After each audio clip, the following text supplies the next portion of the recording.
Hello, this is Lori. I've been playing with Akizo's Paper Play 22. It's really cool, and I just wanted to show you how to use it in Artisan because she's got these laces here and they have this beautiful shadowing already on them, but they have a texture, so we can't just fill them with paper or with color the normal way because then they would lose that great texture. And we can fill colors with a texture like that. We can fill a certain way with tools that we have in Artisan, and we can do a couple of extra tricks in Artisan 5, and I just want to show you how to do that. So I will go to a blank page. I will go to template, and using a page file from my computer, I've got this set. This is Paper Play 22. There are two page files that are the backgrounds. They're each a little different, and there are four that are different clusters to put on top of those. So I've already pulled in the template that I showed you, and we're going to start by making it look something like this. So I'm using Jumpstart Designs Silly Shenanigans bundle, and it's a really great kit, very Seuss-like, for my silly pictures that I'm going to be putting on this. To begin with, I'm just going to fill with papers a couple of these background pieces. So I can of course pick any papers whatsoever to fill these in, and I'm just going to pop them in pretty quickly. And I can always change these up afterwards if I want to. I really don't tend to agonize a whole lot when I start putting papers in, because many times I find that I want to change something up later on, and I'm going to fiddle around with it a little bit more later. So at this point, let me go ahead and fill in that background.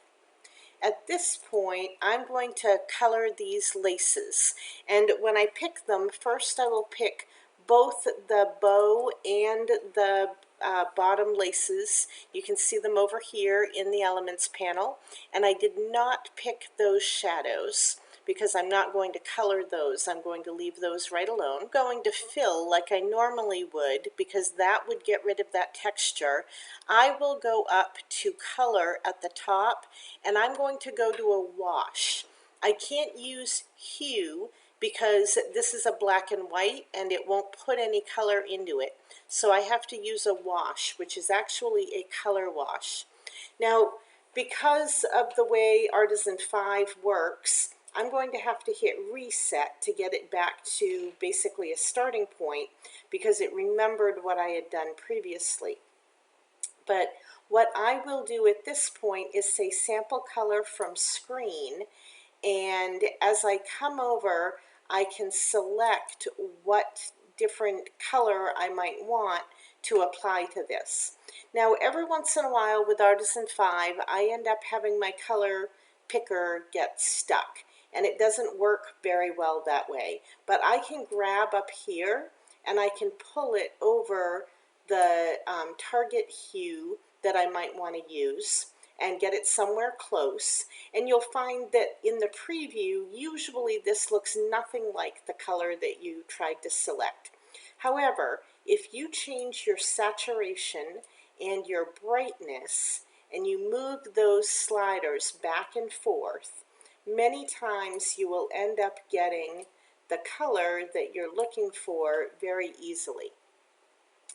Now, there are different ways to find a certain color that you want and putting in the numbers.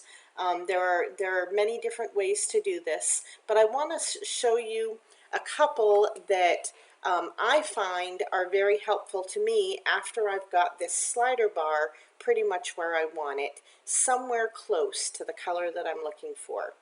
I'm going to go ahead and OK that, and then I'll come up to the curves at the top. When I choose those color curves, I can now move and bend this line across the middle, and you can see as I do what happens to that color, and how that changes. And sometimes it really changes the depth along the different areas of it. So I really like working with the curves to do this. Now, I'm going to show you another effect. Before I do, let me go over to another page that I made. So here's a page, and you can see that I did that exact same thing with the color there.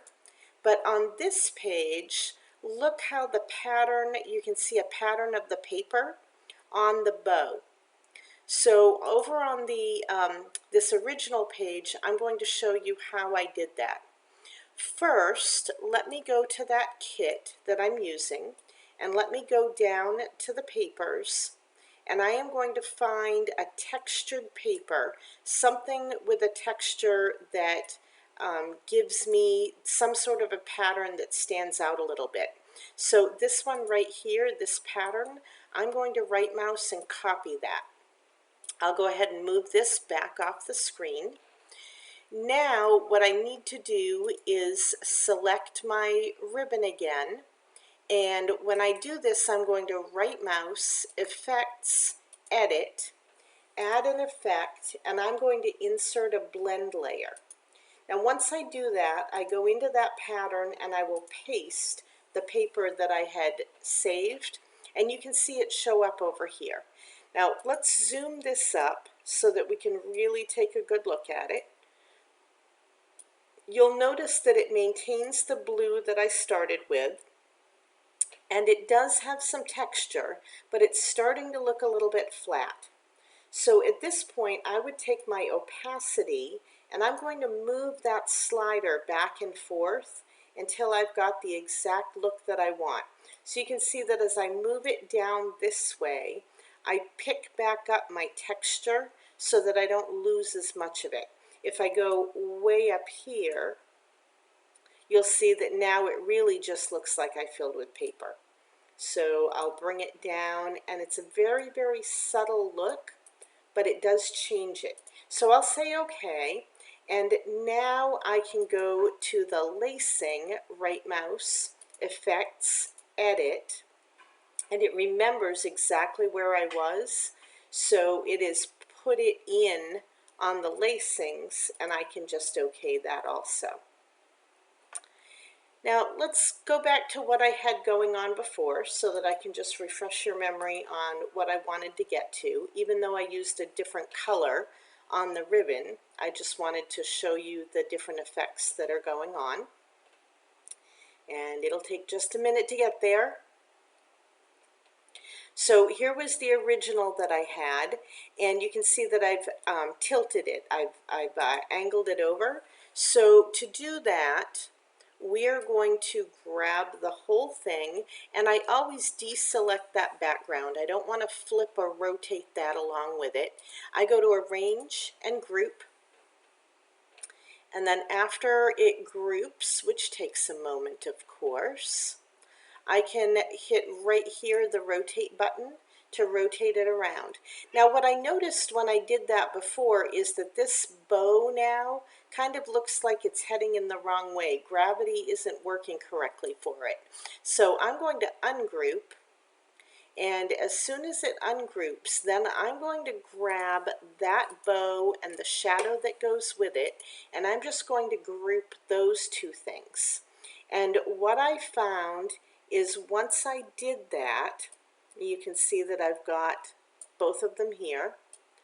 I can now rotate this, or if I want to, I could even flatten it and flip it the whole way around. But I can now move it however I like. I'll go ahead and flatten it, and then this flip horizontally will appear. So I can actually make it fit in however I want to. And the shadow, because of that textural shadow that's with it, still works really well no matter which way you do it. Now also, I'm going to grab this top paper, and I'm going to go to Format, and I want a shadow on this that kind of goes down in this way so that we make that paper pop up off the background just a little bit. So the custom shadow, and I'll use this one, to go down to about 5 o'clock. And then I'll OK, and I'm going to go select both of these bottom papers. The custom shadow I used there will go up here to about, 11 o'clock or so. And that brings these off the paper. You can see that now, off that background, you can see now that it really looks like those laces are down below. Now we still need to get the top on it, that cluster on the top.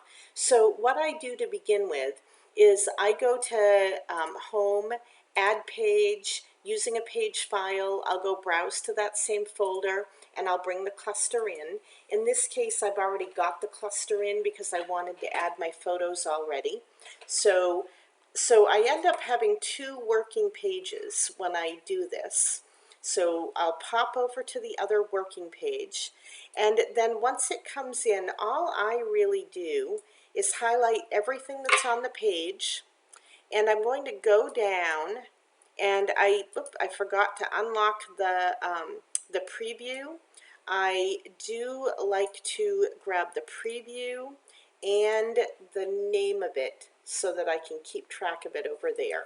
So right mouse copy, and I'll delete this afterwards because afterwards it will already be on my page. So I'm going to go over to that original page that I made. This is the one that I actually want to use with that cluster. And you can see from the pictures here why I picked this kit, Silly Shenanigans, in order to use it. So then I'll right mouse and paste.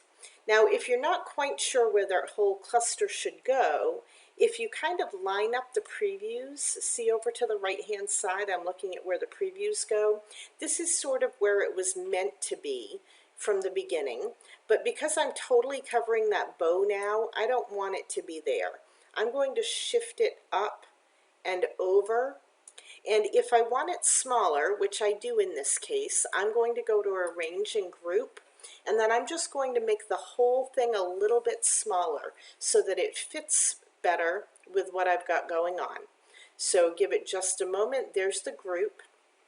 I'm going to grab it and bring it down in, trying to maintain my aspect ratio, but if I don't, I can always fix that with my right mouse key.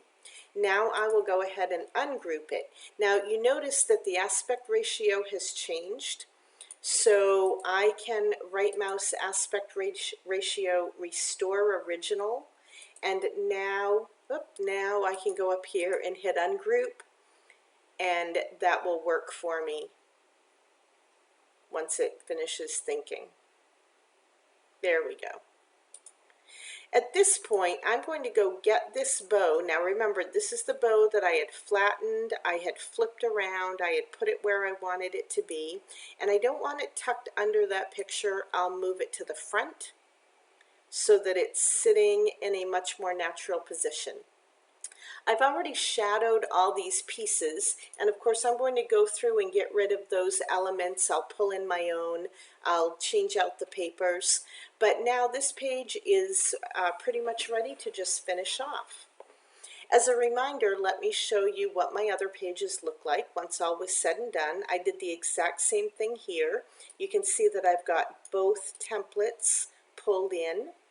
And this one I filled in with a blend with the paper.